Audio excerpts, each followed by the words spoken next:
Previously on Coruscant Nights. So, here's the skinny for you. We've been following this guy. Guy went missing. Another name on the list. Name's Nock Nalil. Nock Nalil, huh?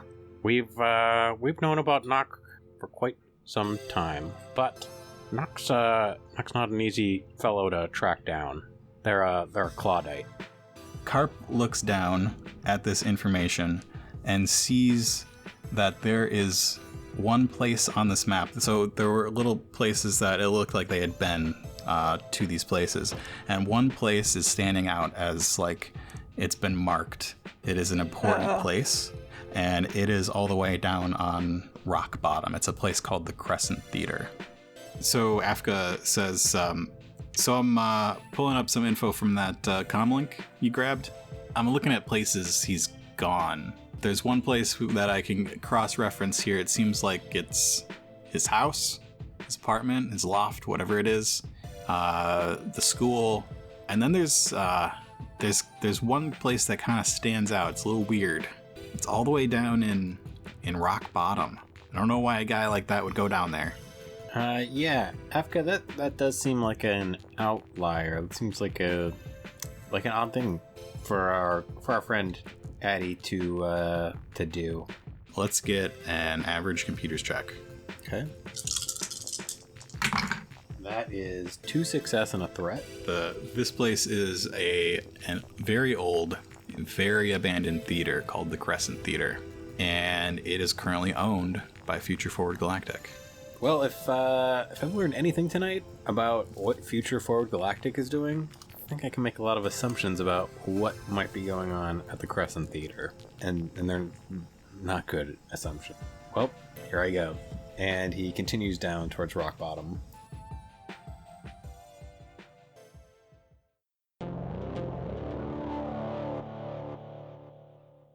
All of these threads tie together, and when they do, a new story begins.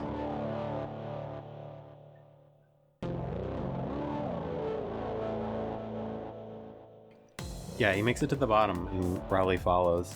And you've reached the bottom. It's very, very dark. He's going to turn the brightness up on his data pad and spin it around. Whoops. Spin it around. Ooh, wait, no. He's going to turn the brightness up on the data pad and see if he can follow a path of crystal bits. So he turns the brightness up to see if he can follow this trail of crystal bits. And as he follows this signature of radioactive crystal shards, Fool's Kyber, all of the ground in here actually lights up with via the pad with a glow of that same crystalline radioactive signature. And at the far end of this room, there's some flimsy plastic kind of sheets that cover the doorway between this room that you are standing in, and the room beyond. Rowley and Afka sort of get on either side of the hall and give each other, as much as a droid can, visual signals indicating that Afka is going to stick an eye stalk in. Wow. And see if he can... I love it. See what's going on in there without revealing I think himself. It's going to be a stealth check. Yeah, stealth check. And I want to uncommit my force die and roll his ability again. If I succeed the stealth check, I guess. What's my difficulty? For the stealth check? Yeah. I think it's going to be 2 purple, and I think you can take 1 boost because you are visually concealed. Yeah, You're only putting your eye stalk through. I want to remain stealthy. I'm going to flip that last light side point to upgrade one of my dice, because he's not particularly stealthy. But I think that also comes, again, from hanging out with Saul Dixon and seeing how he does stuff.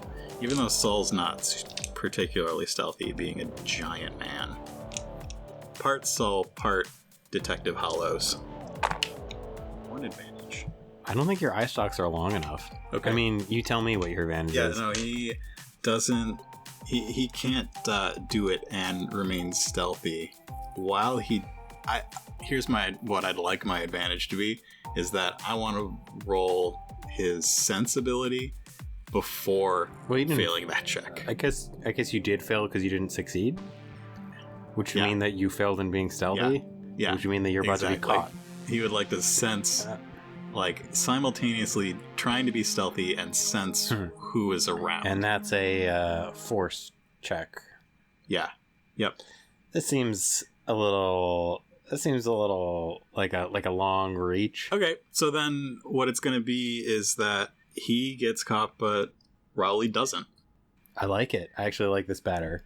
He tries to peek in through a gap, but has trouble finding it and ends up like ruffling this plastic, making himself known as he's trying to look.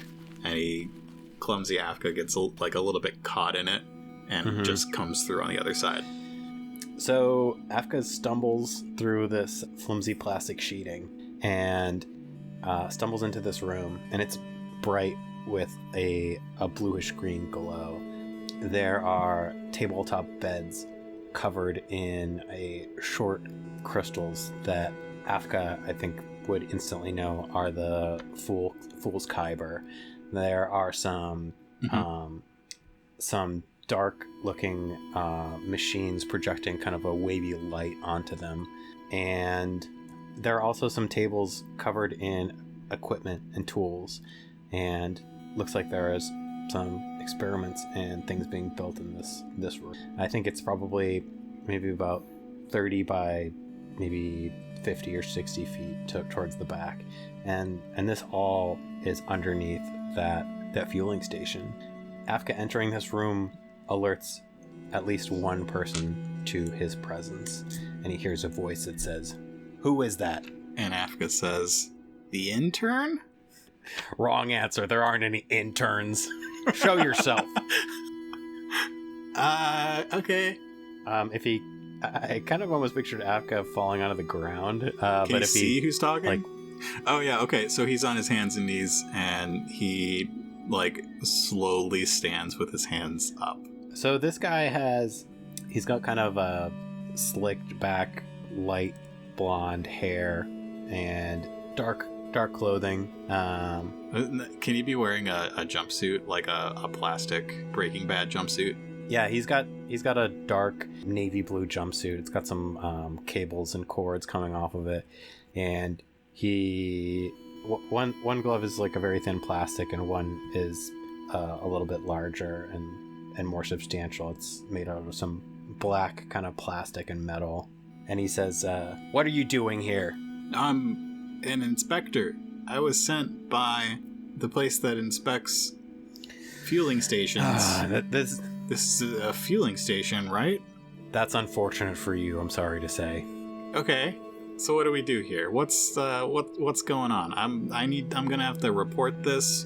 He takes out his data pad and pretends to start writing something up.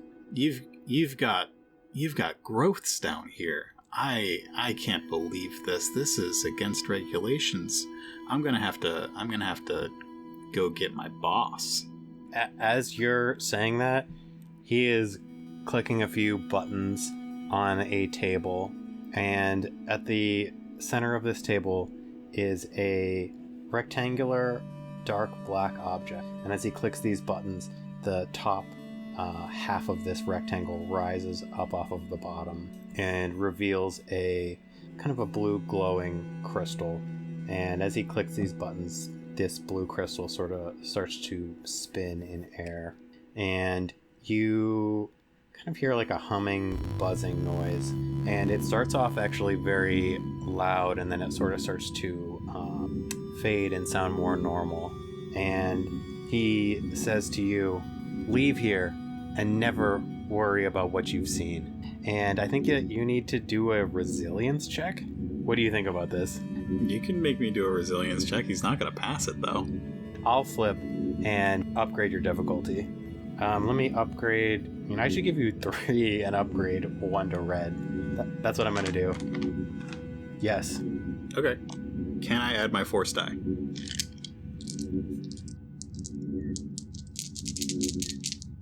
Alright, I'm going to also flip to upgrade. You're flipping my flip? I'm flipping your flip. I know you don't like it. That is 1 success. Really? 1 advantage. Holy yes. macaroni. Afka looks at this person and just says, "No, I'm not going anywhere." I think he's gonna like try and reach out and grab that spinning crystal. I like he says, it. "I'm not going anywhere," and then he starts walking towards the table with this crystal that this guy's obviously using that he shouldn't be. He's reaching out. This guy says, What's happening? What are you doing? Stop that. I command you, stop that." And he clicks another button and the crystal spins up just a tiny bit faster, and you hear the hum of it pick up, and then it dissipates like there's nothing. And Afka says no, and he reaches out towards the spinning crystal and grabs it. Does he pull it out of this like device? I think he's gonna try and pull it out of the device. I almost feel. I mean, does he pull it out with his hands? Do you want me to do a mechanics with, check or some unknown mystical power? He does. He, as far as he knows, he can only do one thing. So he pulls it out with his hand. Yeah. It is like a spinning machine. Maybe he tries to. He like assesses the machine to see what he can do to make it stop, so he can grab it. Yeah. Real quick. I'm sorry for hanging you up. I think that you can just do that. I think you can probably.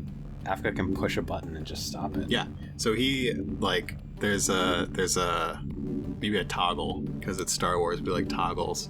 He like flicks a toggle and maybe the casing that it's behind opens up. Yeah, and you hear the sound whir to a stop. And he just sort of snatches it out of there. And this guy is in shock. He looks around the room and grabs a holdout blaster off of the table next to him and points it at Afka.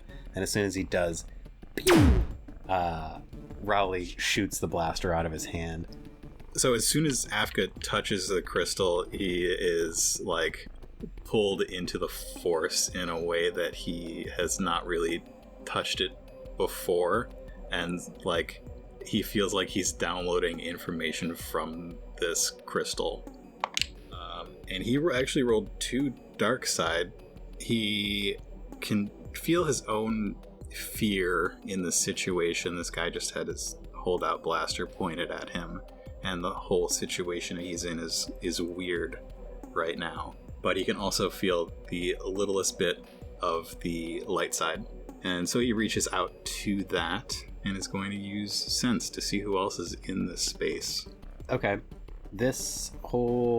This room you entered through has these sort of growing crystals, this central table with the device on it, and some tables to the side where the blasters were. There is a door directly behind this guy. You just shot a blaster out of his hand. And Afka can sense a few people in the room behind him. He can actually sense 4 different people. And it looks like they're at work. They're moving things, doing things, taking care of business. I think he can assume. All 4 of them. Yeah. He can hear the Gasson above kind of drumming his foot on the ceiling. Da, da, da, da. He says, "Rowley, stun this guy." Yeah, Rowley steps out of or through this flimsy plastic sheeting. Like holding his blaster super steady right in front of him. Super steady right in front of him, has never stopped aiming directly at this guy's head. And he's going to try and shoot a stun bolt. And we'll see how this goes. How does stun setting work? If you hit, you stun. It just does strain damage.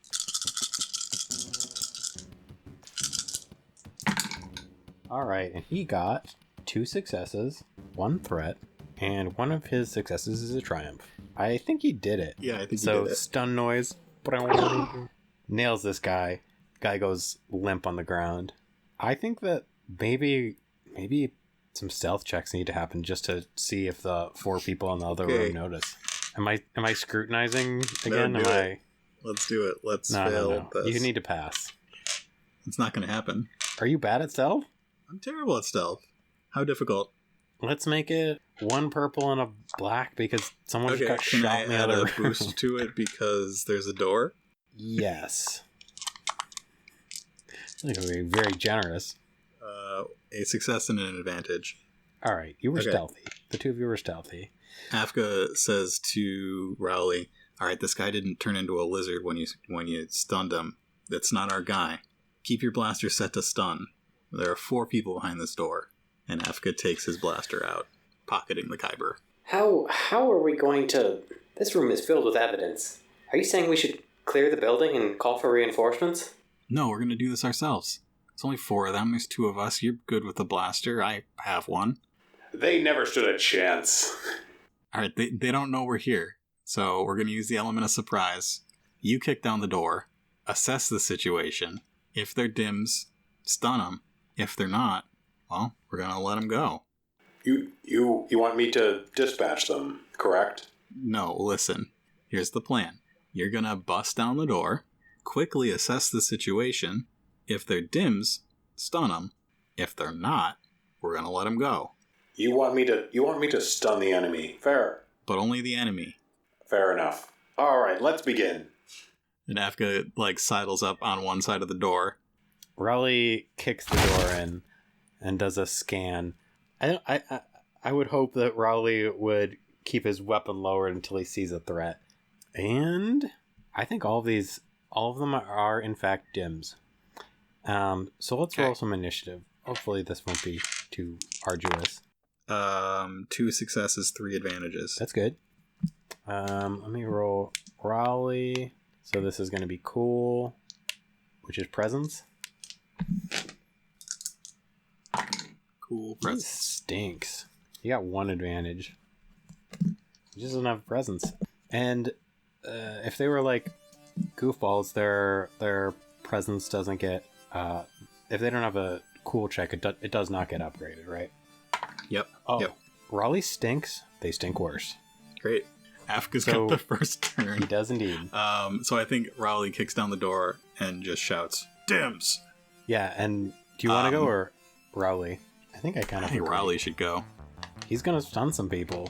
I think it's going to be hopefully 1 stun per Rowley turn. Might be more than that. Last time. He's good at shooting. What can I say?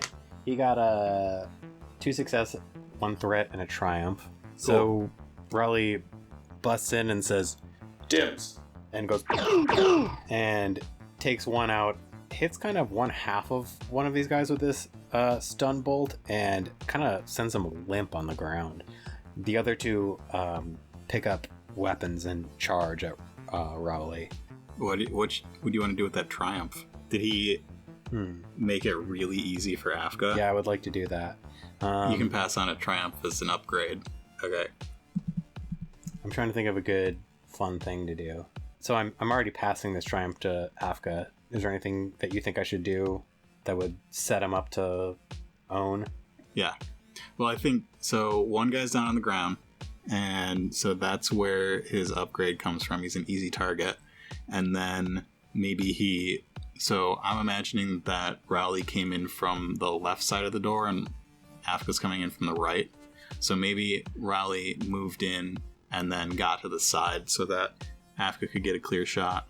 Great. So you should take a bonus, and you can also probably take a bonus taking that easy shot.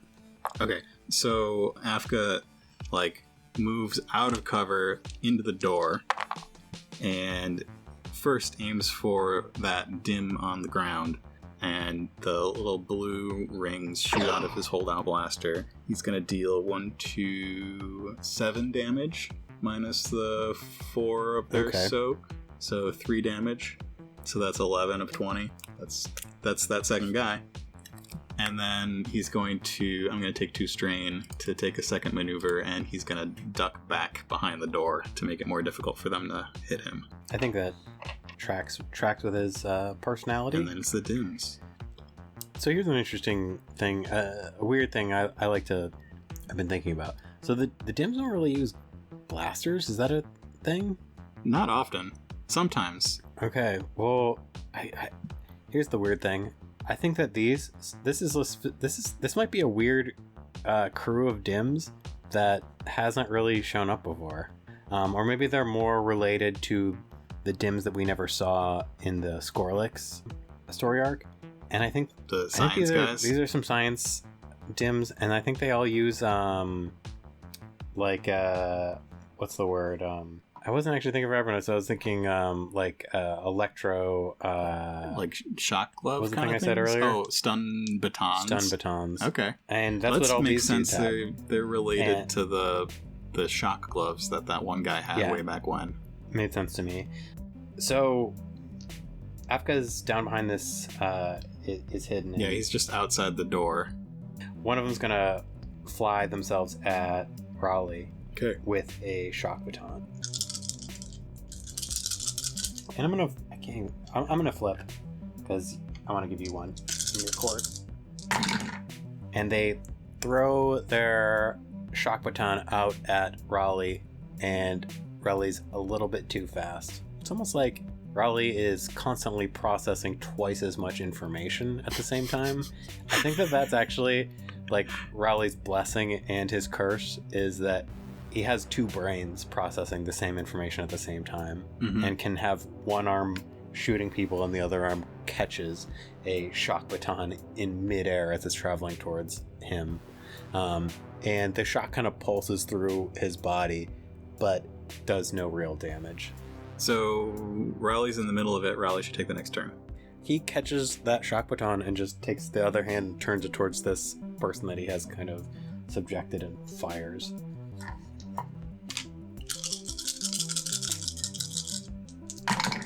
He's very good at shooting. He got I'm so He's just disappointed. He's very good at shooting.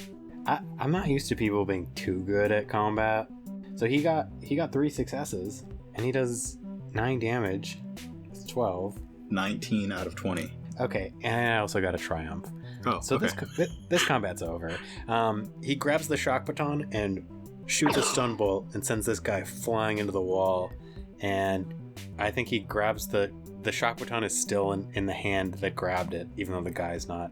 And he chucks it over and knocks the other guy in the head. And then Afka ducks into the room ready to take his next shot and sees that everybody's down. Good job, Rowley. Well done, team. So what the heck are they doing in here? What does this room look like? This is kind of a lower level. It looks like there's a lot of research going on. There's a couple of computer consoles, and these 4 guys in this room were doing some data entry. Afka actually looks at one of the terminals and sees that one of these guys was just doing like data mining, and one of these guys was just on the message boards trying to follow and track things, information about the DIMS and people talking about it, and people talking about the list. None of these guys turned into a lizard when you shot him. Where's our guy? Where's Knock No Lil? I didn't sense anybody else besides these 4 guys down here. Perhaps if we investigate the terminals, we can find more info? I was just planning on wiping them. I think you should probably start shooting them soon. But I guess we should do that. We also have physical evidence that could be... We could expedite some information. And I think Rowley goes and grabs the that guy in the suit and just gently drags him into the room with the computers. Does he slap him a couple times to wake him up, to question him? I have found that nonviolence is usually the best recourse. At least the first. Are there any liquids present in the room? And he grabs a very, very a cup with just an inch or 2 of blue milk that has probably been sitting here on a table next to a computer for a few days, and dumps it on this guy's face. Oh, no. Can he, instead of that, can he, like, hold it up right under his nose? Yeah, he gently props the guy up so that his back and head are kind of slunched over, and places this glass of old blue milk under his nose. The guy comes to pretty quickly. Oh, God, that's revolting. Lord, what? And Afka trains his little blaster on him. You're gonna talk. You're gonna tell us everything that's going on here.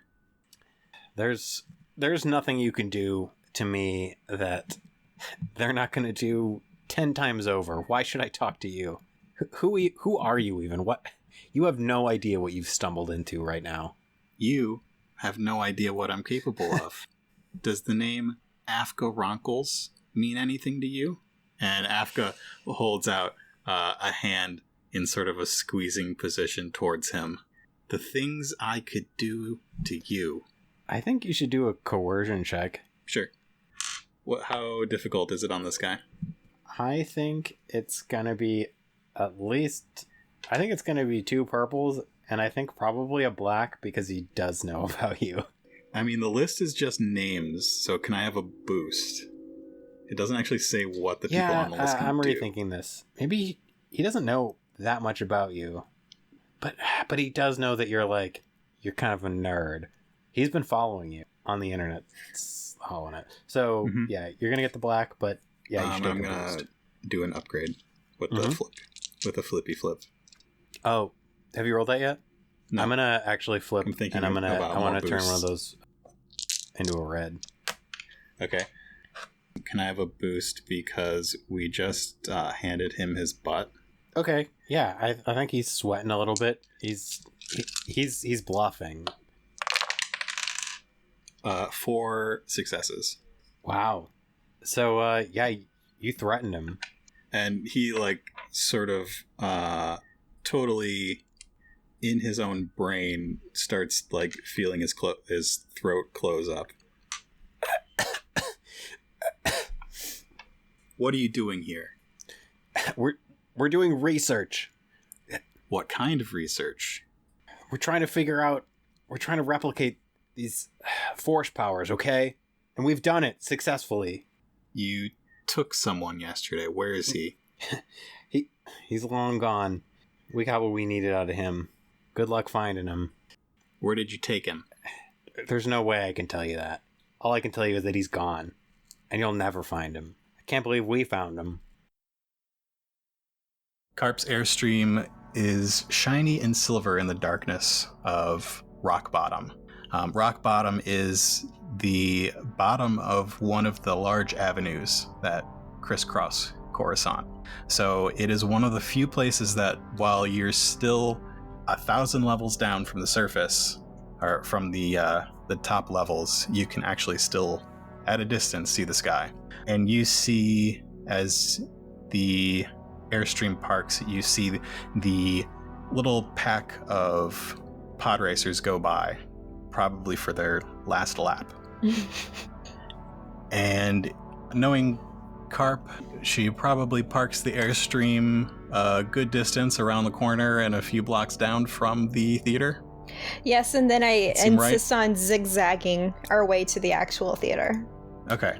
The two of you disembark from the airstream and make your way towards the theater, taking alleys and back streets and zigzagging so that your footprints can't be tracked Right. easily. I do insist on doubling back a few times. But eventually we get there. In about 3 times the amount of time it should have taken. Yep. The theater is dark and falling apart. There's debris everywhere, but that's kind of common down here. It's on a big open square. The other buildings around it are just as abandoned and just as old and just as decrepit. The entryway to the theater is dark. It doesn't seem like anyone's here. There are no lights on. I pull my blaster out just in case, because just because it looks abandoned doesn't mean there might not be someone skulking around somewhere. And the two of you enter the building? Yes. I want to know if Carp has blaster drawn or sword drawn. Or both. Have I ever established whether I'm right or left-handed? I don't think so. Does that mean you're ambidextrous? I feel like Absolutely. That's what you're trying to get at here. So I've got the sword in my left hand. I'm pretty strong, right? As a Mon Calamari. I feel like, well, enough that I can carry a sword one-handed. And then a blaster in the other. I guess. Sure, I am. I've got brawn, don't I? Not a terrible amount. No, not really. Well, it's ceremonial, so it's not really that good. So it's Okay. kind of light. I can hold it in one hand. and my blaster in the other. Well, the two of you enter this dark theater. As you enter, you see that there appears to be maybe like a coat check kind of thing on the right, and a door to a big open space on the left. Straight ahead, it looks like it branches off in a couple directions, and there are a few more big open spaces. Basically, it's the lobby of a theater. You can see kind There of moth-eaten old curtains and... And oddly, there are bits and pieces of old droids scattered around.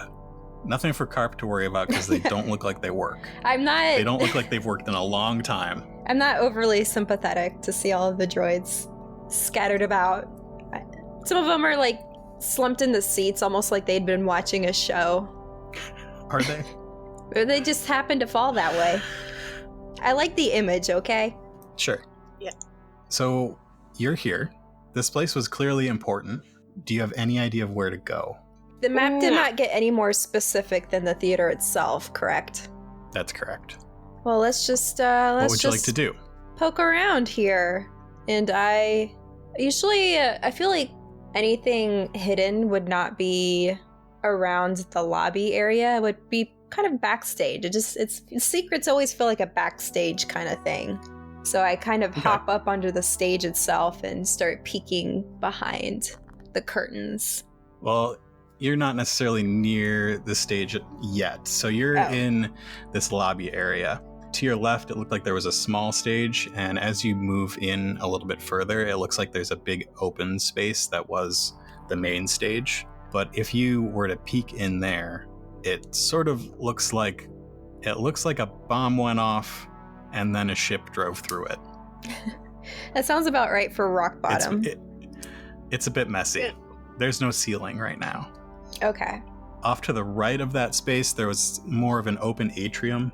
And looking down into it, you would see a very old red ball organ piano kind of thing. You know, a Max Rebo piano. And then there are halls that go off to the back where they probably had dressing rooms and backstage stuff. All right. What do you think, Anamas? Where should we poke around first? Maybe see if there's what's left of an office? What force the powers does first- Anames have? She has move, and that's it. Just if I move? recall correctly. Okay. Yes. Okay. So the two of you sort of snoop around looking for an old office. Anything that you find looks like it's been long abandoned. It's very, very quiet. Where is Anames keeping that crystal that she found? Or that she took back? She now stole. It's in a pocket. It's in a pocket. I would say it's more reacquired. That might be a nicer word for it. Is it like just sticking out of your back pocket? Like a It's cell not that phone? Actually- big. I was gonna say it's probably kind of like in a front pocket. As the two of you sort of poke around and make your way a little further into this place, Anames feels that crystal almost, it's not like a physical sensation, but it feels like it's getting colder. It feels like it's getting cooler. That's I shiver. weird. Well, Carp doesn't feel anything. Do I not? Am I not close enough? No, you don't even believe it. You don't believe in the Force. Oh, so. the Force. I'm sorry. Colder in the sense of being farther away, or colder is in going towards something that's making it cold? Colder in Anames' way of sensing the Force would be like, it's like the color is being sapped from it. Even though, she's not like looking at it or anything, but that's like the feeling that she's getting from it. She puts a hand over that pocket, just kind of reassuring it that it's going to be okay. She goes, I think we're going the right direction. The further you move back into this place, the more it feels like that. And let's get a Force die roll. Roll your Force rating. You can roll your Force rating too, Carp. I wouldn't even know where to begin. Yep, there it is. No dice.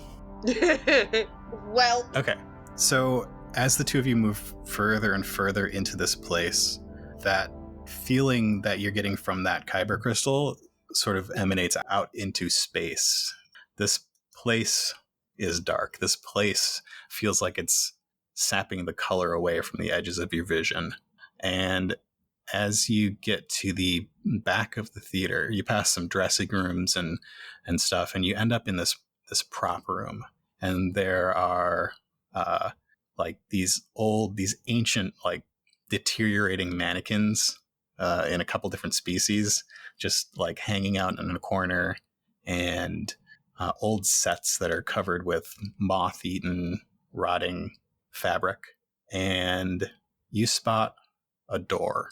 And the interesting thing about this door is that the panel next to it that controls it is working.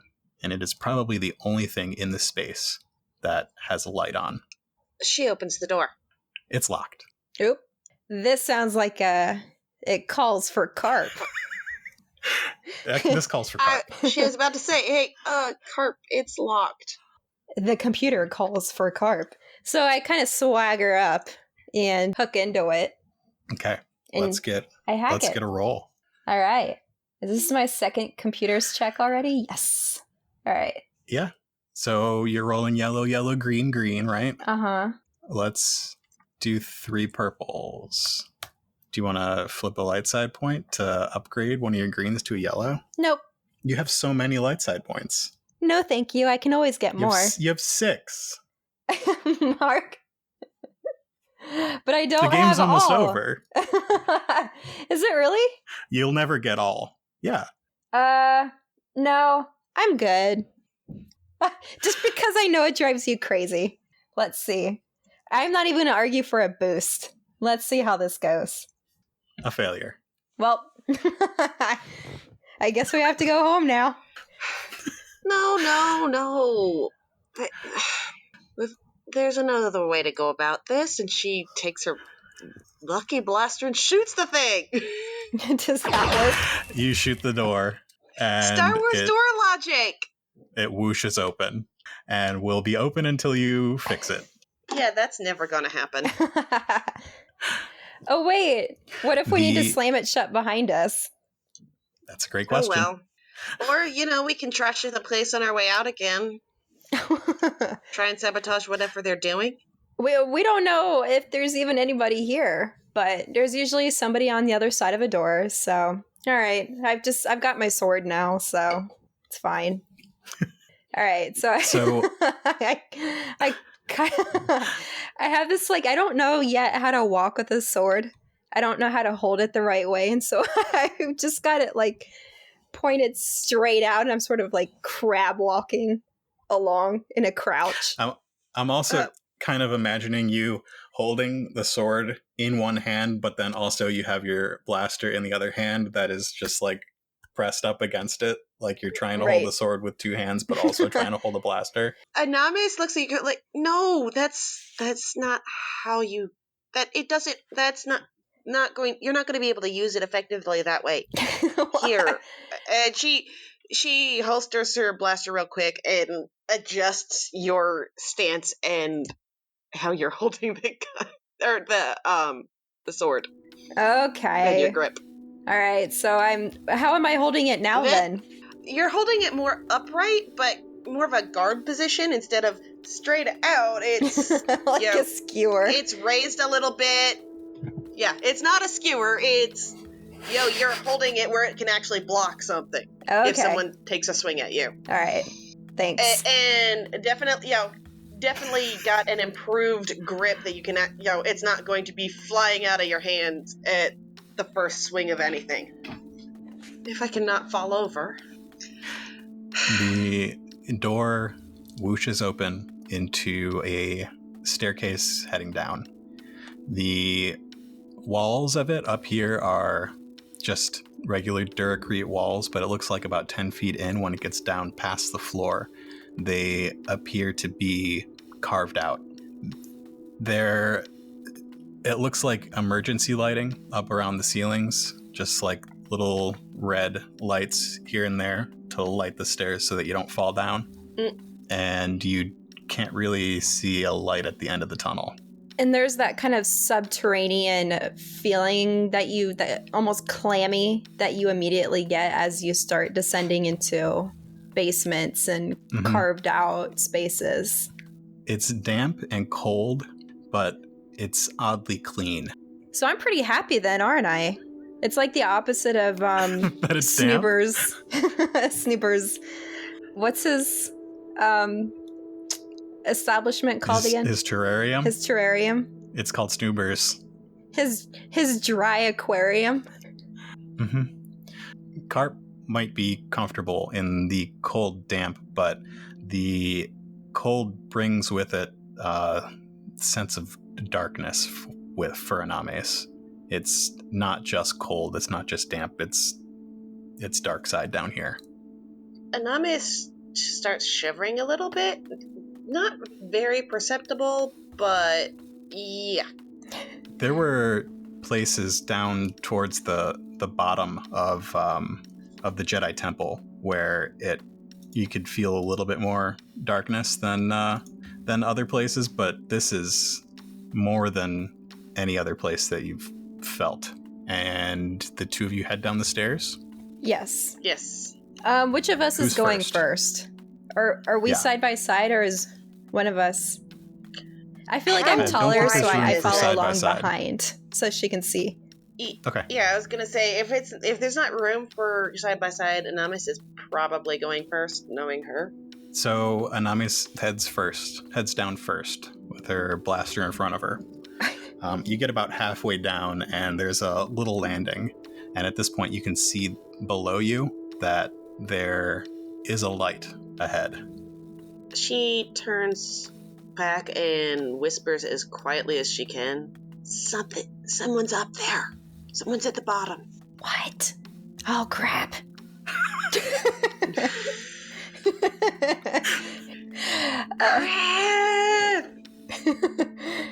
She's not she doesn't handle these situations with any degree of dignity. She's not the cool one. I tighten my grip on my sword and my blaster. If only I had a third hand so I could carry my last blaster. Someday. Someday. I think you're the wrong species for that. Well, there's cybernetics. There's You have to trust droids, though. No. You wouldn't even be able to trust yourself. No. It'd be almost as bad as being a clone. How would I? It would be totally Westworld. How would I know that what I was thinking wasn't what I was programmed to think? But then maybe I would be programmed to wonder that. And I would never escape in it. It'd be a vicious circle. No, I can't take that chance. So, 2 hands for me. The two of you continue down these stairs. As you get closer to the bottom, you see the bright rectangle of a doorway. And your eyes adjust to the brightness. And in front of you, there's a large open room. And as the two of you get closer to it, you can hear the sound of voices coming up and echoing in this stairwell that you're in. And it's not a few voices. There are a lot of people in this room. And it kind of has that weird, underground pool quality of where you can't immediately make out any words or even precisely what language they're speaking. Mm-hmm. It's just like a massive sound. And as you reach this opening, you see more than dozens. You see at least 50 people. A lot of them wearing the dark cloaks that you now associate with the Dims. On the opposite side of this large space, you see a group of people wearing masks. And in the center of this space, which goes up almost to probably the surface level that the theater was on, and it goes down hundreds of feet. In the center of it, there's this large black stone thing that could be a mountain. It's a little bit more regular than a mountain. It's huge, and what it looks like is happening. There are these big bright work lights around the top of this space, and it almost looks like an archaeological dig where people are uncovering different things here and cleaning different areas of this space.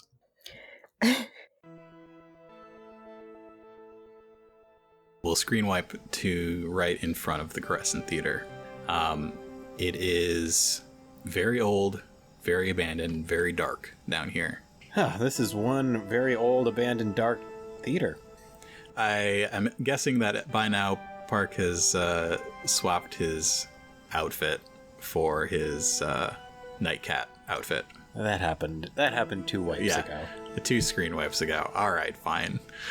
So yeah, he's got his electro goggles on. Electronoculars. I know they're electronoculars, but I'm assuming they're goggles, right? He looks like casual Spider-Man with like the hoodie with the ripped up sleeves. Pretty much, yeah. Yeah.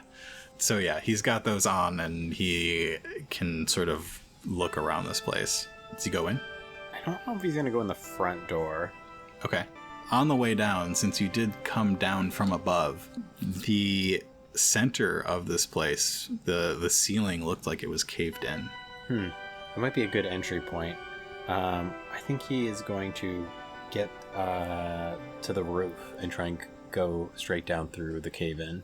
Okay, let's get an athletics check with your whipcord thrower. Okay. Average difficulty. I have things that can upgrade my athletics, but I think those are more jumpy. I mean, you can use enhance with it, so roll a force die with it. Okay. And what's the difficulty? Average.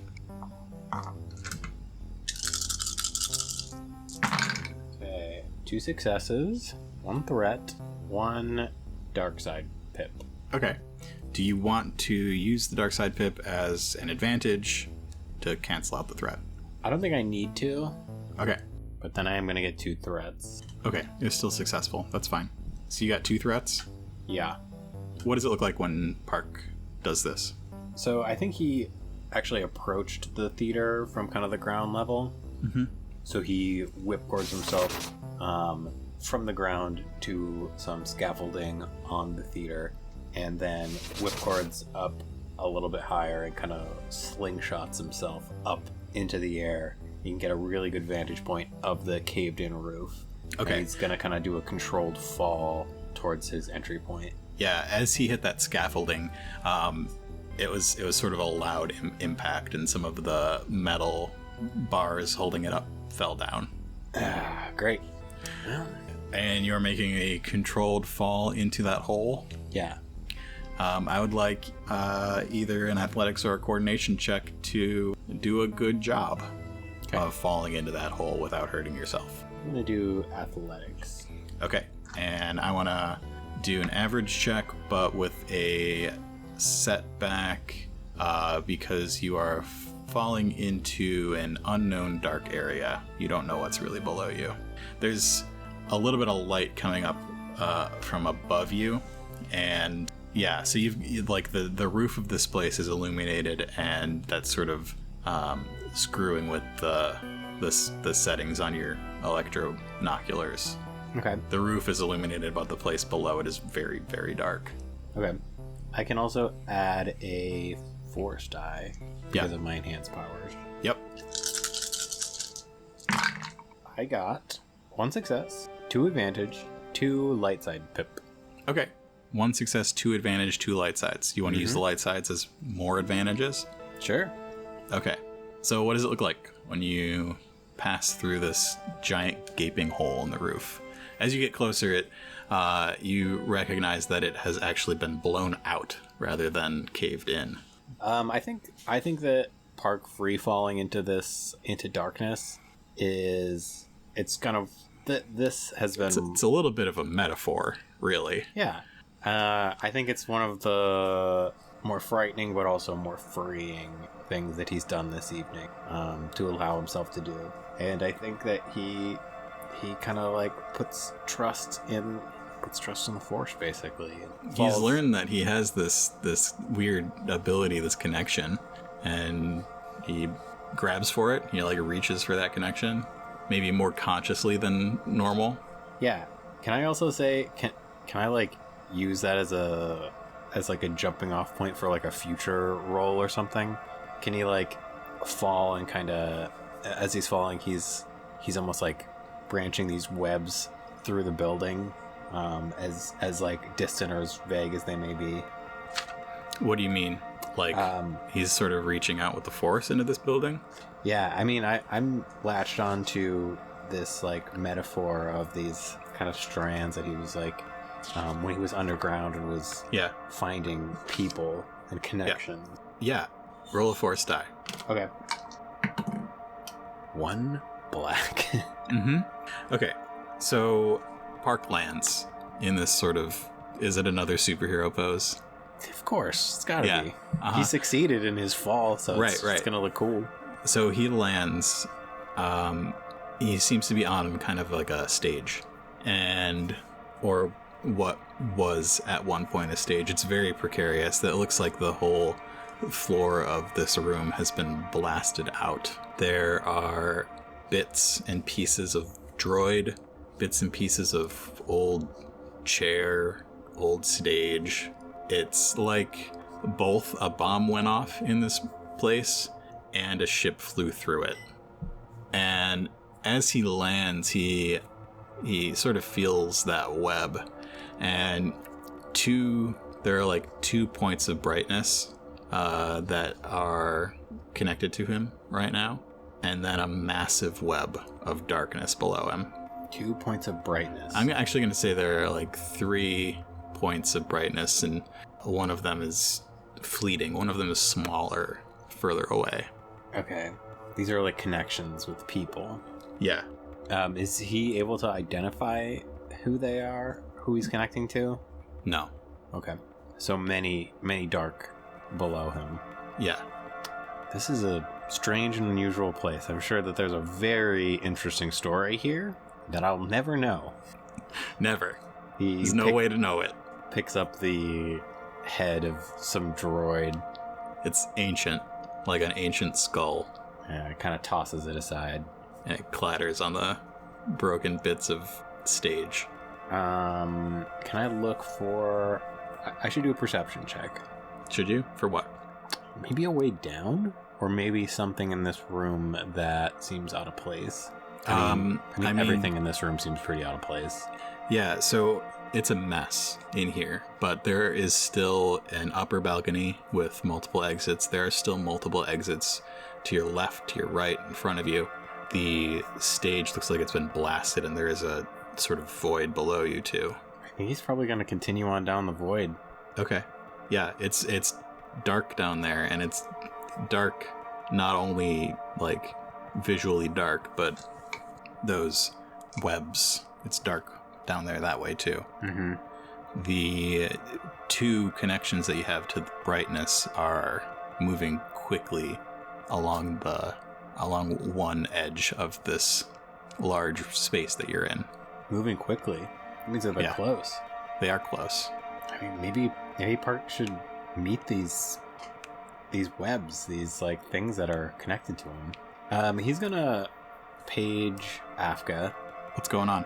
Afka, are you picking up any kind of scan signals of anyone close by me? Let me check.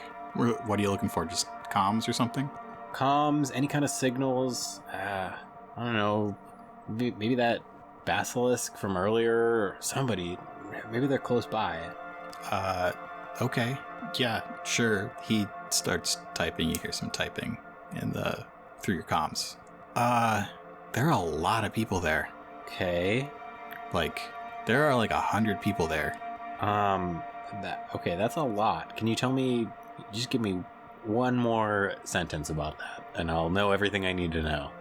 I'm getting a lot of comm readings. There are a lot of comm links all around you. Around me? Okay, not below me. They might be below you. I can't really tell. Okay, it's a mess of stuff. It's a mess of stuff. I guess that's helpful.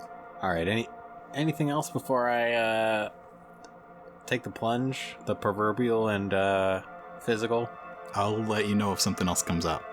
All right, and I think he's going for it. I think he's going to jump down. Okay. You jump down into the darkness. Mm-hmm. The floor is dusty. It might not be dust. It might be like soot. You can't really tell. It's too dark. But there's something on the floor. That's a big open space. It sort of dips down in the center. It seems like the sides of it go up, slant up, like a big bowl. Mm-hmm. Off in the space behind you, sort of towards the front of the theater, there's a little ledge with a very small opening. And straight ahead of you, towards the back of the theater, there's a doorway. Small opening and a doorway. Yeah, pretty small. Like, you might be a little big for it. Park's gonna approach the door. Okay, you get closer to it. It's pretty dark. Everything down here is dark. And as you get to it, you notice the sort of green outline using your electro binoculars of stairs going down. And off in the distance, it seems like it gets a little bit lighter. I'm going to head down the stairs. Mm-hmm. And he's going to do so cautiously. Yeah. As he's done everything he's done this evening. So you move cautiously, quietly down the stairs. And you start approaching that lightness. And you get to the end of this hallway. You get to the end of this hallway and it opens up onto sort of, what's the word? You reach a landing and sort of perpendicular to this staircase is another staircase that goes up and down. And as you reach that landing, I'm going to flip all my dark side points. All of them? Yeah. You have 5 light side points. And I'm going to flip all my dark side points over. Oh no. At this point, I'm going to flip all of your dark side points. And I think that all of the computer terminals in this room start blinking. Raleigh walks over to one and says, There's an incoming transmission on all channels. Afka runs over to the nearest computer and says to Raleigh, keep your blaster on him. And Afka starts tapping at the computer and gets Park on the comms. You get Afka in your ear. I'm getting a lot of weird chatter. Something's going on, something big. And I'm gonna push it through to you. And you hear a voice in your ear say, The time has come. Execute Order 66. And that web that you just got connected to, that you just discovered it starts breaking and replacing itself with dark strands connecting different points of the universe. It was a lot bigger than you knew it to be, but it starts shrinking. And you still feel the connection to those 2 that are close by, but everywhere else, it's just darkness. What does Park do? I think it is a physically tolling thing that's happening, but he doesn't understand why at all. Park feels like he feels a connection that he just tapped into start to dissolve, and he kind of feels like he's losing himself while he sees these webs and these pinpricks of light kind of turn dark, and it fills him with a lot of fear. And you hear somebody scream from very close by. I think he's going to head in the direction of the scream. There's a screen wipe, and we are in the back of a speeder moving along Dak Avenue. Saul Dixon is on one side with Meryl Katunka on the other, and in between them is a young man, Addie Gregor. So the speeder moves along Dak Avenue towards the secret hideout that Saul Dixon has been working out of. It's a short distance.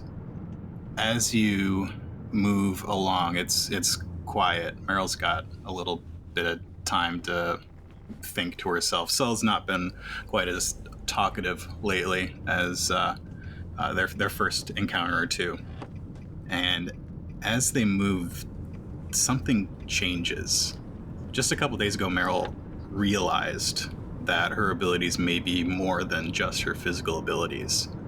That she was possibly tapping into something larger than herself. The negative emotions, the power that she feels when she uses her repulsor fist or jumps off a ledge and falls 30 feet and catches herself on the bottom, or even when she's looking for something or someone, that power starts to get stronger. And she sees Sol off in the corner sort of put his hand to his ear like somebody's talking to him. What does Meryl feel when the galaxy starts changing? As I'm sitting there in this cab with Sol and a member of the Dim, of all people, a teenager no less, sitting in between us, the events of the last couple of days have really made me self-aware in a whole new way. I feel like my senses are on fire, and like my skin is just vibrating and tingling everywhere all of a sudden. It's like something started a few days ago that all of a sudden, a few seconds ago in this cab ride, the dam broke loose and there's a new energy in the air, and I feel like I'm tapping into this energy in the air, and I don't know where it's coming from and I don't know what it's about, but I have some ideas, and there's something inside me that feels strong and angry and powerful, and I like it. There's a screen wipe, and we see a small R3 astromech droid with a clear dome rolling out of Mitch & Sons. They've just found their ship, Dusty, after 10 years in impound, and they're off to find a way to earn some credits to buy their ship back. The docks are busy this time of night.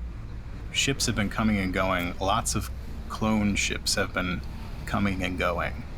And as this R3 unit rolls close to the edge of the docks where they can look down into this pit, in this place they visited, it seems so long ago, something in the universe changes. Those little crystals that they would see, the other connections, the people who could also use the Force, the other finders, everybody out there, some of them start to go out. Little pinpricks of light just blinking out. The universe filling itself with darkness.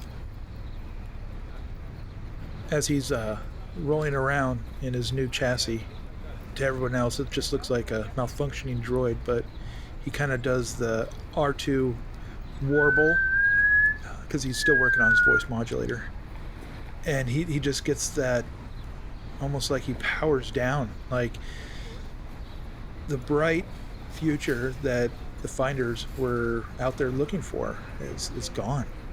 And so it's this feeling of going back in the cave. I think his mind goes back to his kind of a shard adopted brother, Danto, in a dark cave all alone. I think that's kind of where he's feeling himself, is in a dark city, in a dark reverse. And there's not as many points of light. I think he's going to have to learn to walk in darkness and kind of hide himself.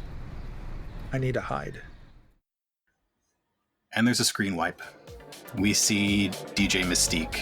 They are playing a gig tonight. A high school dance is not their favorite type of gig, but, you know, it pays the bills. Normally, this is, as we said, this is not usually their kind of gig, but just feeling these kids and watching their awkwardness and watching them come together just brings a little light to their heart right now. Mm-hmm. And then, out of nowhere, it's almost like the universe begins to change. The sounds of music and people having a good time, it fades into the background, and into the foreground comes again that dark beat. As the dark beat starts coming up, the first thing in their mind is just like, but I'm not at Joe's. What's going on? What? And just confusion starts coming over their face. And it gets louder and louder, and the sounds of everything else, the beats associated with happiness, with anything good and light, just disappear and are replaced with that darkness. As that darkness starts coming into DJ Mystique's mind, they start just looking at the kids, and I start looking around to see if any of them are reacting to this or any of them notice anything different. The crowd continues dancing to the beats that DJ Mystique is putting out, and off in the distance, it's almost like a spotlight on one particular person who is standing alone in the center of a crowd. It's almost that feeling of aloneness in a group of people, that feeling of loneliness and fear surrounds this one particular person. This person, just a younger kid, probably human, just like DJ Mystique, so they could it's gonna be one at one-to-one spotting, and just that emptiness in their eyes of not knowing what's going on, but knowing something's going on. Just that stare, and DJ Mystique is staring at them as well. Just the fact that they're the only one there is like, Mm-hmm. They sort of put a hand clenching near their chest. The moment they do that, I turn around to my turntables, get on my gear, just go on mic and going, "Hi, kids, everyone! Time for the slow song of the night. Get your..." and try not to panic. Get your dates together and get that slow song and put on the nicest song I know and go into this person. There's a screen wipe. Kishi stands at the edge of a small cliff. Beside him is a small stone cairn, and behind him, Janet walks out of the darkness of the old temple that they have found and made their home on Dantooine. The sun is setting, and the fields of grain below them glow in the golden light. Off in the distance, they can just make out the citadel city of Banir. And then something changes in the galaxy. That fire that Janet feels grows like an inferno. And that sort of watery feeling that Kishi gets when he accesses the Force, or the cunning, as they call it, ebbs like the tide going out. And it almost disappears into the distance. What's going through the minds of Janet and Kishi right now? Oh, that's nice. I feel, oh, that's lovely. I like, Kishi, do you feel that? Janet feels a warm wash of energy filling her, and she flushes a lovely light crimson color, responding to that glow inside of her. I felt it. Kishi's ears wilt. I feel empty. Kishi flushes a deep midnight blue. It's quiet. Oh, it's definitely not quiet. It's really loud. It's like something overtook me, and then just everything went silent. Like, it was very loud, and then I hear an echo. Like, I can hear the echo of... No, not that.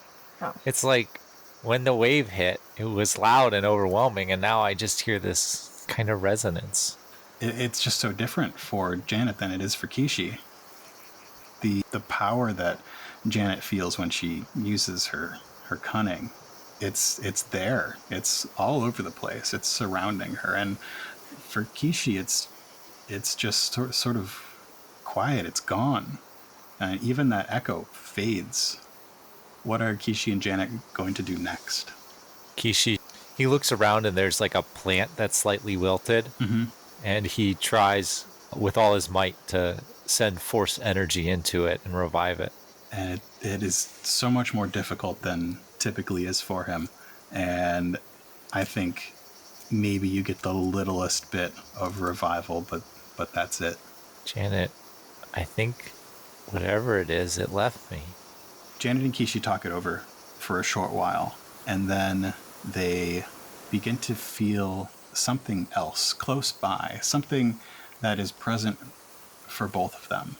And it's back in that temple that you've found, that you've been living in for the past few weeks. Kishi, I think our home's waking up. I feel cold. Let's go inside. I think it's going to be warm inside. Okay, let's go inside. And the two of you head in to discover what the Force has in store for you. And there's a screen wipe. We see a Delta Sky Sprite in hyperspace. Connie has made the jump from Coruscant along the Carillion run, made a stop off at Druckenwell for resupply, and then has begun her journey on the Rena trade route into Bothan space towards Dressel. All the while she's been in the cockpit of this ship, she's been able to reach out in the Force and maybe not commune with her former master, but that sound has been there when she's looked for it. How has Connie been the past maybe half a week? I'm fairly certain Connie is in a single person ship, right? Yeah, it's that arrowhead-shaped ship with the hyperdrive ring around it. Oh, man, she's definitely feeling a little cramped. Mm-hmm. She's been able to make like 1 or 2 stop-offs, but yeah, it's kind of a long journey, even with a nice hyperdrive to the place that she's going. And getting definitely some muscle fatigue as well, not being able to get up and stretch out. Mm-hmm. But emotionally wise, I think she's still feeling conflicted and unbalanced. Because while she's sure this is still the right path, there's still all these doubts in, is she doing the right thing to have moved like this on her own, to have basically stolen a master ship, to follow what basically amounts to just a feeling. And as she closes in on her destination, the nav computer beeps to let her know that she is almost there. And that music that she heard the last time we saw her, she picks that up for a moment, and then it fades out. And that unbalance and conflict that she has been feeling about the choices she's made, it sort of deepens and almost expands out from the place that she is. And that familiar feel, the one that Master Rona told her to push aside, becomes stronger. The dark side becomes stronger all around. And as she comes out of hyperspace, the alarms on her dash light up and start beeping. In front of her, the sandy-colored planet Dressel, and in front of that, she can see the silhouettes of 2 Republic cruisers. And as they see this Sky Sprite come out of hyperspace, they start shooting. No. Okay, Connie hits the comms to open a connection. This is Jedi Knight Connie.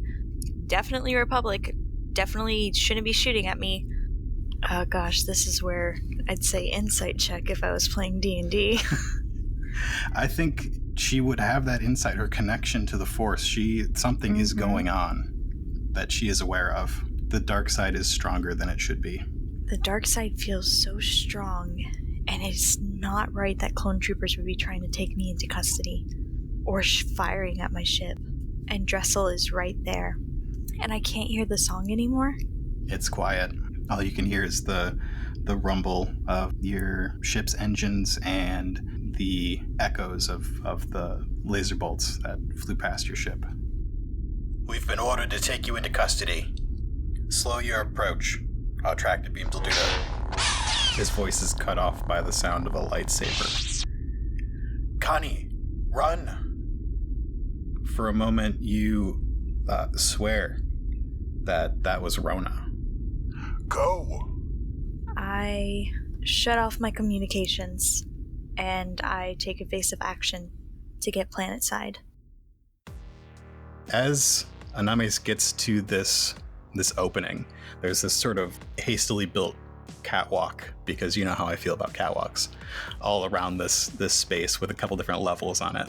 And as she gets there, that coldness that was emanating from the Kyber crystal and emanating from this space, it expands explosively. Like, the coldness and the darkness of this space moves outward and starts connecting with other dark spots here and there. And the colors, the almost like prismatic, almost the spectrum that Aname sees as the Force, the colors begin to go out and are replaced with only black and gray. And what does Aname's do? She's starting to look like she's having a hard time breathing, because not quite panic attack, but definitely getting close to it, because this is not normal. She's never experienced anything like this before. I think I need a fear check from Aname's.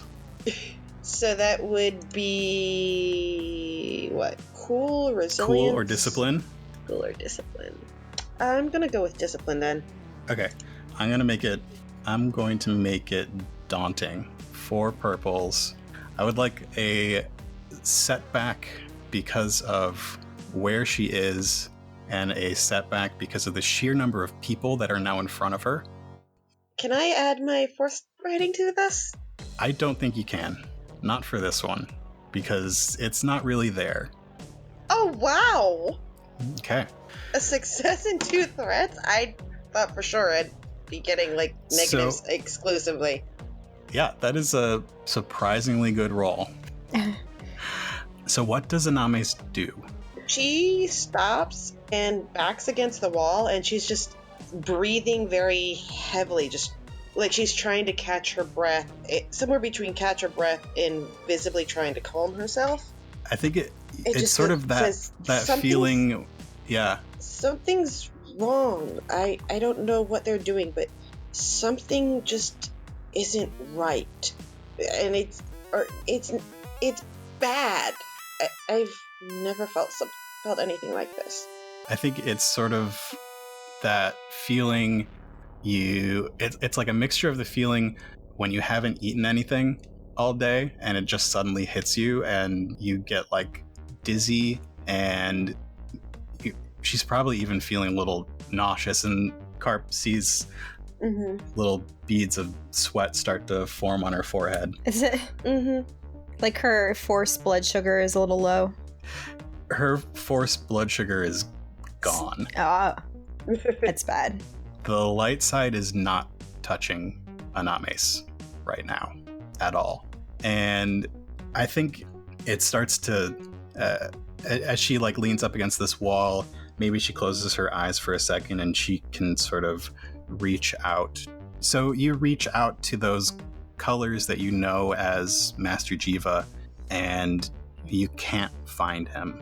And you reach out to those colors that you know as your friend Palmrem in the Jedi library, and you are able to touch her for a moment, and then those colors go out. What is Carp's reaction to Aname's suddenly just stopping and leaning against a wall? And like minutes ago, Aname's was like ready to go. We're going to face the dims. And now it's almost like she's out of it. I mean, I do start to like take things a little more seriously. I'm a little concerned. I do try to like put my hand out and sort of, I don't have any real sort of medical understanding. So I just kind of, I don't know what else to do. So I just start slapping her back. Like it's all I can think to do, but it is like a weird knee-jerk response of complete. Well, it's kind of funny, but at the same time, it's the reaction of someone who is utterly at a loss of what to do, if that makes sense. It does. And those 2 threats you rolled. So the 2 of you are at the bottom of this stairway into this big, open, bright space, silhouetted against the red lights of the stairs, but also illuminated by the bright lights of this room. You hear somebody shout, "Hey, who are you?" And a few other people sort of join up, and and there's the sudden din of shouting, and people begin to run towards the two of you. Aname's finally kind of snaps out of it and looks at them and shouts back, "What did you just do?" And your shout is... I mean, since they know we're here now, there's no sense pretending we're not.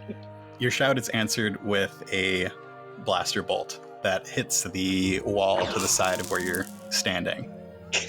Well, she has her blaster out. She's gonna fire back. A group of Dims are running towards the pair of you. There are quite a few people in this room.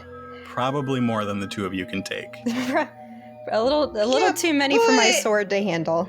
But I mean, we can't walk side by side, so even so, they'd still have to come at us one by one.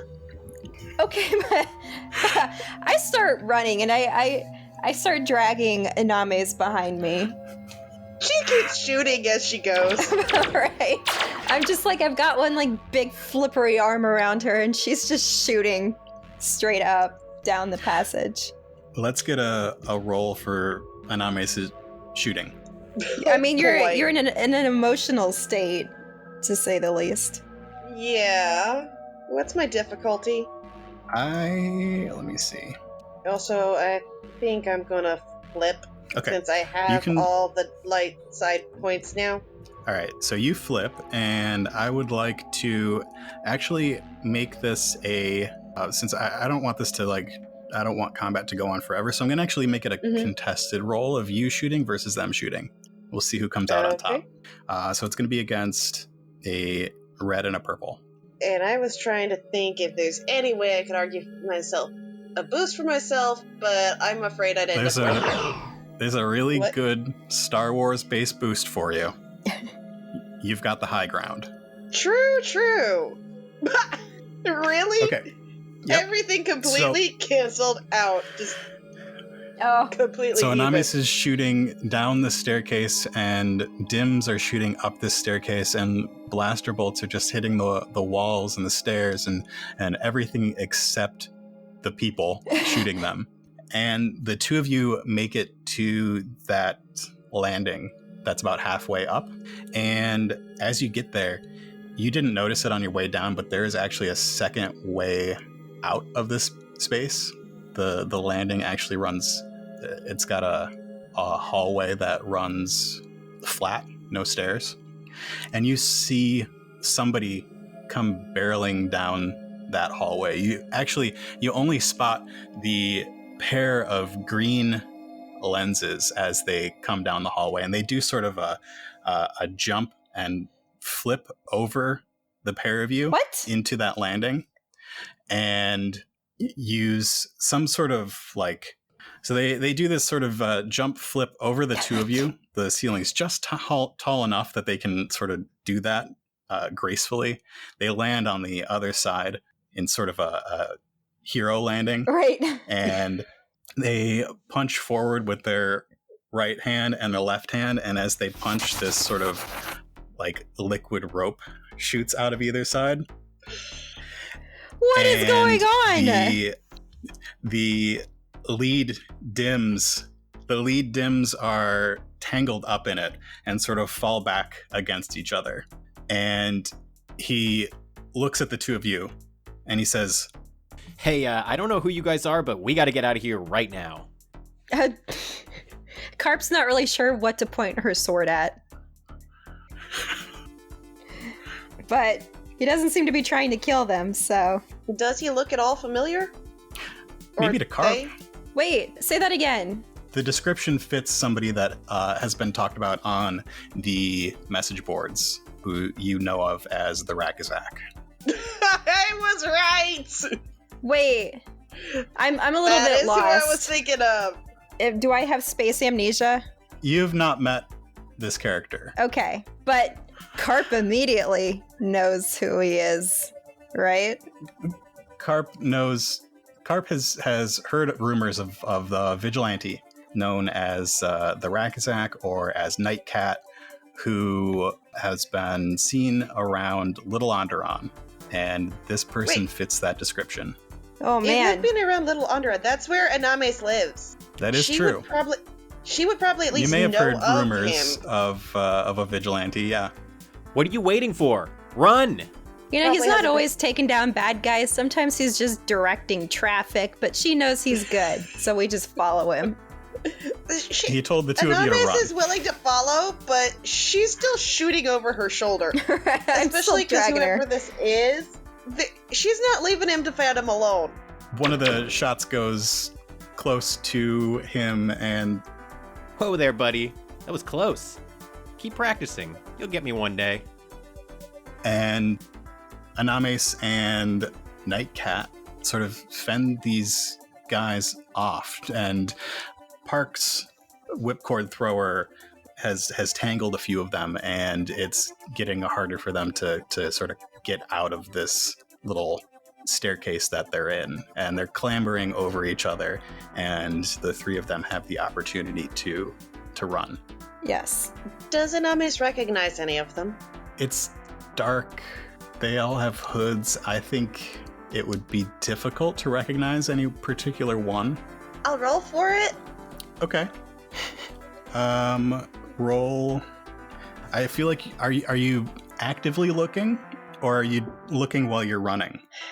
Looking while I'm not sure if it's so much looking while I'm running, but so much as looking while I'm shooting.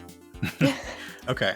But not at I what would you're argue shooting. Vigilance. Which is why you're missing. Considering she knows of some people that very well might be here. And she is also remembering that this has to do with the falling through the cracks bit. Add your force die. Versus 2 purples and a setback for darkness and a setback for the sheer number of them. Well, that's a roll. Yeah. So Anami still can't feel the light side anywhere. It feels like it has been sapped from the galaxy. And looking at these people while she fires her blaster at them, she can see that Park has ensnared one of them that she recognizes as Ozum. He's the Force-sensitive one, correct? He is. Let me check something really quick. I want to see if I have what I need to do this. Okay, yeah. I'm going to make a move check. Okay. Because she's going to try and drag him with her. She wants answers. So Carp's dragging you and you're dragging this guy. Yeah. I like it. What do you want to do with the triumph? If you want to use that dark side point, you can use that for move. I was going to roll for move anyway, and I was wondering if there was anything I could do with the triumph to affect my move. How powerful is your move? How far have you purchased along there? So I have range, strength, and control. Okay. So that's silhouette 1, medium range, and I don't remember what the control one is, but okay. Basically, can you use it for combat checks? Okay. So, which isn't exactly going to be relevant.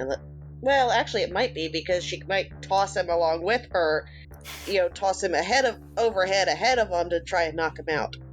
Well, roll your check, and we'll see what you get. And then you can add the triumph into that if you want to use whatever you roll. So for a range combat check, which iteration of range would that be? I mean, well, it doesn't actually matter in this case. Yeah, if it's a person, it's ranged heavy. It's the same. What I have is the same either way, so. Okay. Okay. All right, 2 successes, 1 threat, and a light side. Light side. So at this point, Park is rolling his eyes because we've got the opportunity to get out of here. Why aren't we getting out of here? I'm trying. Oh, she's doing this while she's running. I'm trying. She's still moving along the way. My long fish legs are just pumping away, just trying to get back up to the lobby. Yeah. She's doing a maneuver and to move, and this is her action is supposed to double moving. So she's still moving. Yeah. As the 3 of you move along this hallway, you end up out in a big open space. This space that will be 10 damage for him. Okay. He's either dead or knocked out. So she's aiming for knocked out. You end up in this big open space. It sort of dips in the center, and as you look around it, it is wide open, and including the ceiling, because there is no ceiling, and you can see straight out into the sky. Anamis is going to turn to the new person and say, if I get him into the airstream, can you tie him up? I mean, yeah, no problem, but first we gotta get out of here. How high can the two of you jump? The ceiling's like 15 Is he asking both of us or just her? Yeah. Yep, both of you. How high can a calamari jump? Probably not that high. She doesn't have enhance, so she does not have enhance. This sounds like an athletics roll, so it would just be her straight athletics. So while he's asking that question... Unless she can use her move power on herself? Well, yeah, what did she just do? Because we didn't really explain that. So he's asking that question. How high can the two of you jump? She just used the force to grab Yism, pull him out of the crowd where he got where he was tangled up, throw him over their head toward the door, and he kind of hit his head when he landed. Just a little bit. Probably hard enough to knock him out. He'll probably have a bit of a concussion. And Carp just saw Anamis use the force. I look around for the magnets. Wow, that was some toss. What? Well, I'm also kind of distracted, so I guess I probably didn't really get a good look at what she did either.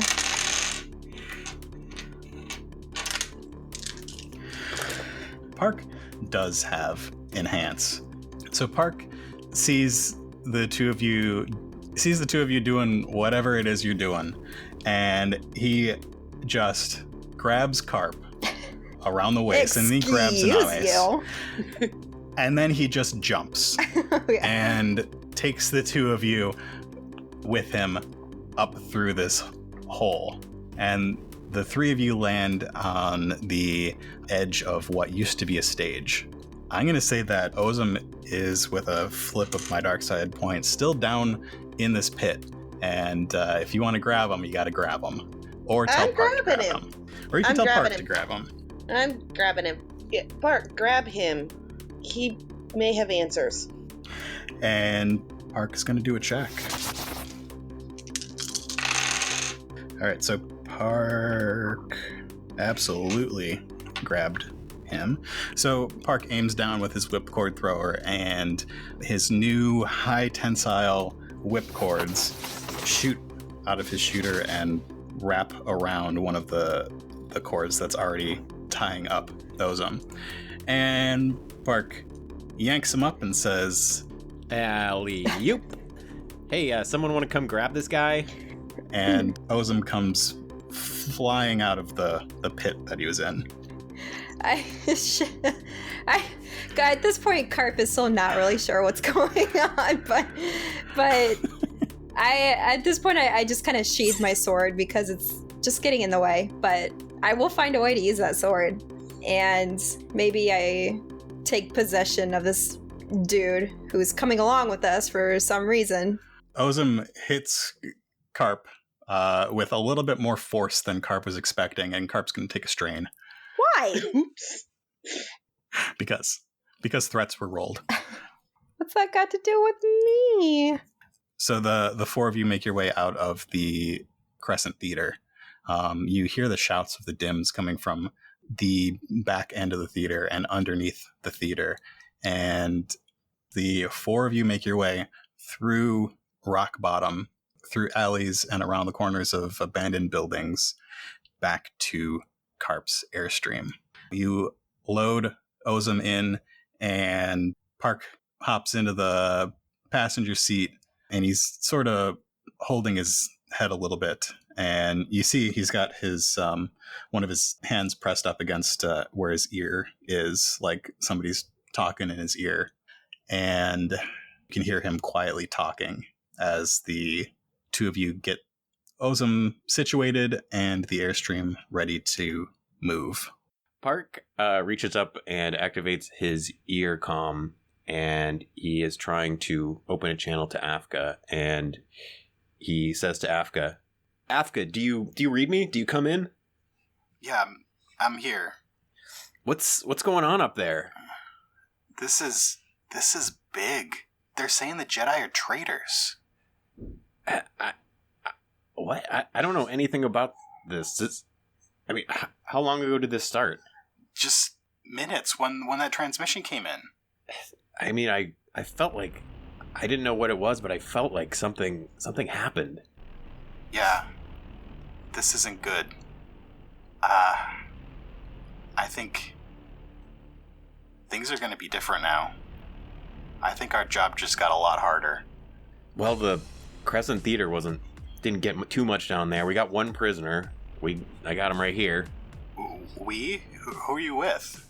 Some friends. Hopefully, I'm in their Airstream.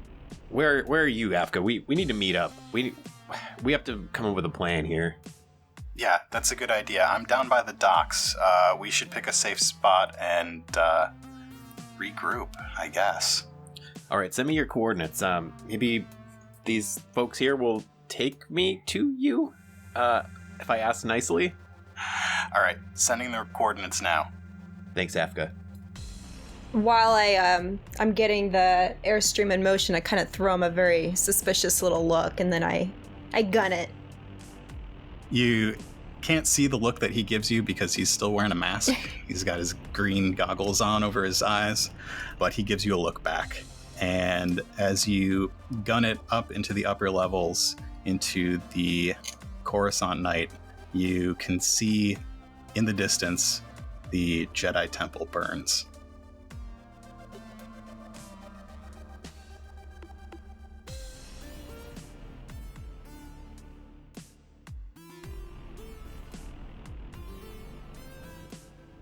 Thanks for listening to another episode of Coruscant Nights. Coruscant Nights is a production of Nightcast Creative. For more information on this and our other projects, visit nightcastcreative.com. Thanks to Doug, Nikki, and Rill for playing on these episodes. If you're loving Coruscant Nights, be sure to leave us a review on your favorite podcatcher and visit us on Patreon at patreon.com/Coruscant Nights. As we finish the story and celebrate 2 years of Coruscant Nights, we've got a lot of people to thank. First, I want to thank our patrons: Doug, Ben, Steve, Heather, Adam, Tony, Mr. T, AJ, Sarah, David, Reese, Seppi, Char, Sam, Kyle, Andrew, and Chris. Your continued support has helped the show grow and improve these past 2 years. I'd also like to thank all the podcasts who have shown us support since the beginning, especially Flight Risk Podcast, but also Force Majeure, Dicey Cantina, Starbirds, New Republic Radio, Redemption, and all the other shows who've played trailers for Coruscant Nights and The Other Place. Thank you to everyone who has donated for Destiny. Thanks to the 26 players that we've had on the show over the past 2 years. And most of all, thank you for listening.